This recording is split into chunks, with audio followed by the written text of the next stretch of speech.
Perkenalkan, nama saya Ika Nadia Riani dengan BP 19 10 54 10 14. Jurusan Ekonomi Pembangunan, Universitas Andalas, Kampus 2 Payakumbuh. Kali ini saya akan mempresentasikan tugas saya, yaitu tugas dengan mata kuliah Ekonomi Kependudukan dengan judul Kesehatan dan Pertumbuhan Ekonomi. Apa itu sehat? Menurut Kesehatan Dunia atau WHO, definisi sehat adalah suatu keadaan sejahtera yang meliputi fisik, mental, dan sosial yang tidak hanya bebas dari penyakit atau kecacatan.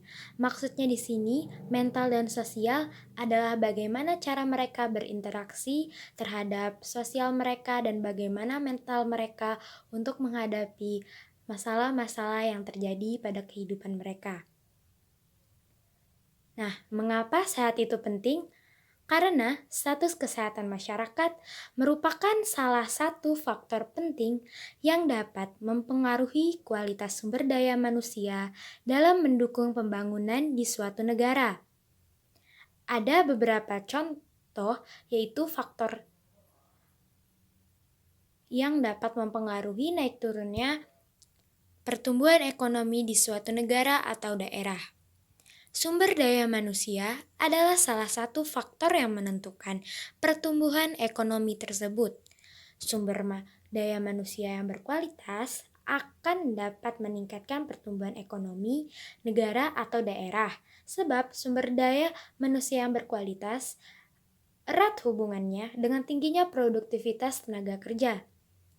Hal ini akan menyebabkan produktivitas tenaga kerja yang tinggi akan menghasilkan dan meningkatkan kemampuan sumber daya manusia tersebut dalam menghasilkan barang dan jasa. Jika produktivitas suatu negara tinggi, artinya terjadi pertumbuhan ekonomi di negara tersebut.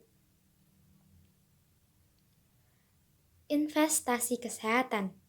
Investasi kesehatan pada anak dan wanita itu lebih baik daripada investasi kepada pria dan lansia. Hal ini dikarenakan intervensi kesehatan anak memiliki efek positif yang kuat sepanjang kehidupan dewasa anak-anak ini dan secara positif mempengaruhi kemampuan mereka untuk belajar. Jika kualitas sumber daya itu dilihat dari bagaimana kesehatan mereka dan bagaimana pendidikan mereka. Jika mereka sehat, mereka dapat menjalani pendidikan. Investasi dalam kesehatan wanita pada gilirannya cenderung memiliki efek limpahan antar generasi yang kuat pada kesehatan anak-anak mereka dan mereka mendorong penurunan kesuburan yang memacu pembangunan ekonomi di negara-negara dengan tingkat kesuburan tinggi. Hal ini maksudnya dengan kesuburan yang lebih rendah artinya akan membebani biaya untuk hal-hal yang lain seperti investasi pada pendidikan anak, investasi pada tabungan, dan infrastruktur lainnya yang akan membantu pembangunan di suatu negara atau daerah tersebut. Saluran yang mempengaruhi pertumbuhan ekonomi di negara-negara berkembang. Bagaimana investasi kesehatan mempengaruhi kemungkinan untuk keluar dari perangkap kemiskinan yang ditopang atau setidaknya diperkuat oleh kesehatan yang buruk.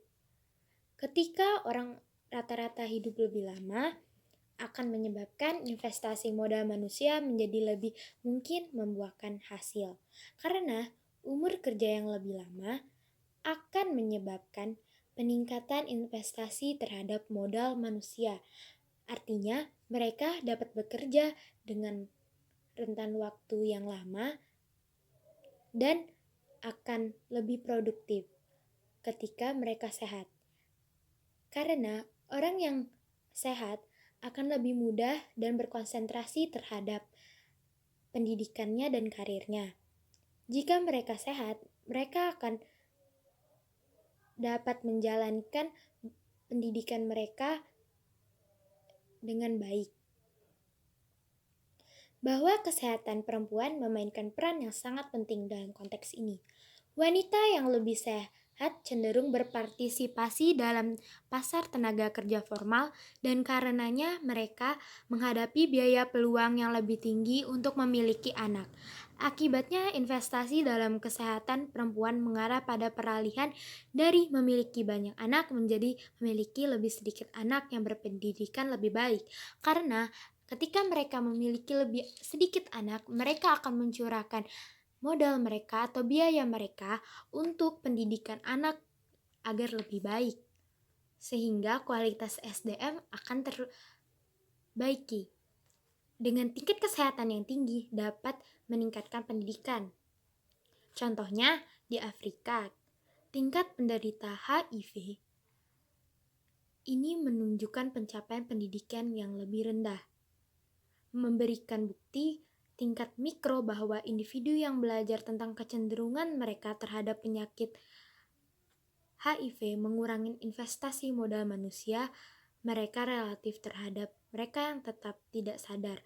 Karena ketika mereka sakit, mereka akan sulit untuk mengikuti pendidikan formal dan akibatnya rendahnya pengetahuan terhadap kesehatan. Mereka akan memiliki pendidikan yang rendah dan akan berakibat pada tingginya tingkat kesuburan. Orang yang sehat akan memiliki hubungan positif dengan umur yang panjang sehingga akan berinvestasi dalam pendidikan. Contohnya, di negara Afrika dengan tingkat kematian yang tinggi tidak menyebabkan penurunan kesuburan seperti negara lain.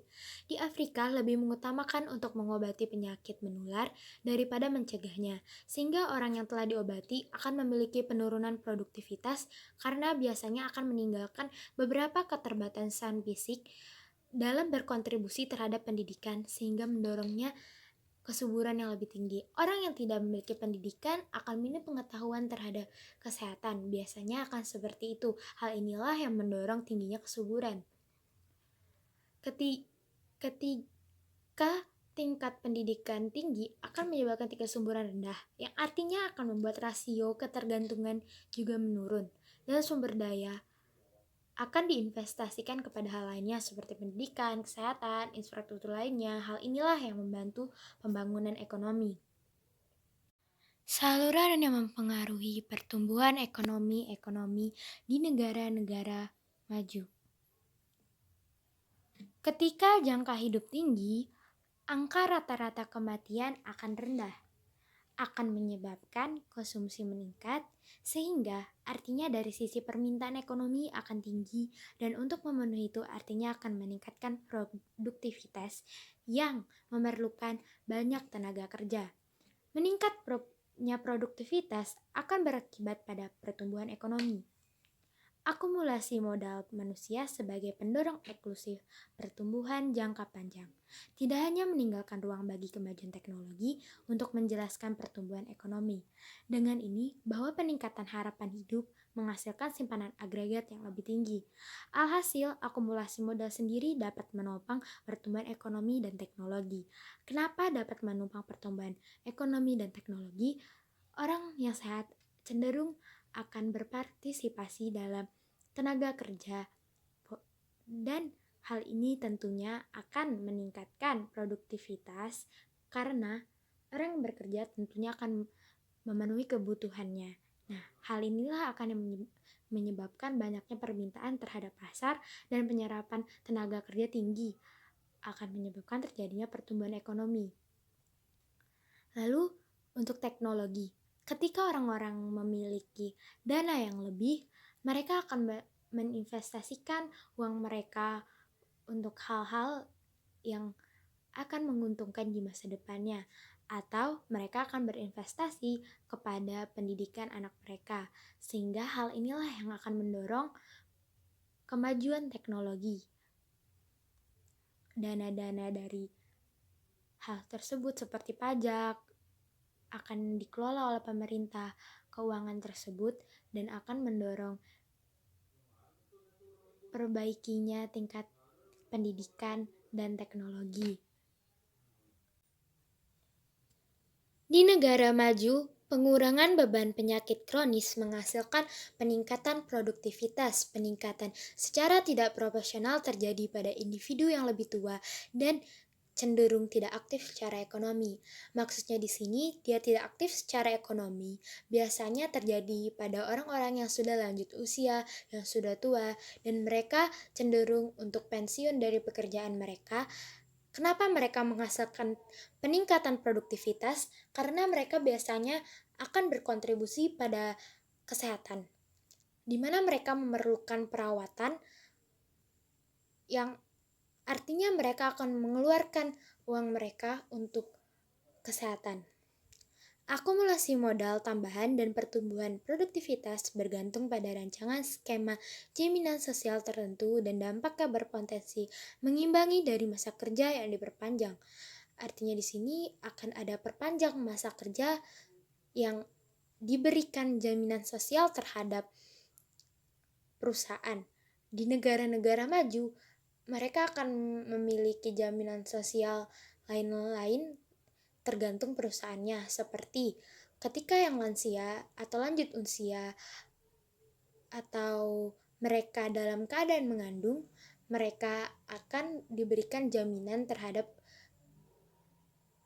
jaminan-jaminan sosial dari perusahaan itu sendiri, seperti adanya antar jemput, adanya cuti ketika melahirkan, adanya penitipan anak, adanya biaya biaya tambahan yang diberikan perusahaan kepada orang-orang yang lanjut usia.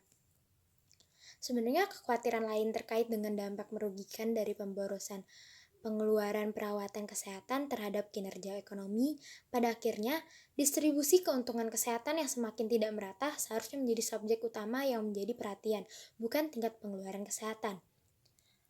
Karena di negara maju orang-orang akan berumur lebih panjang atau lebih lama. Hal inilah orang-orang ketika usia lebih lanjut memerlukan perawatan kesehatan yang lebih. Dan terjadilah pemborosan pengeluaran perawatan kesehatan dari kinerja secara ekonominya.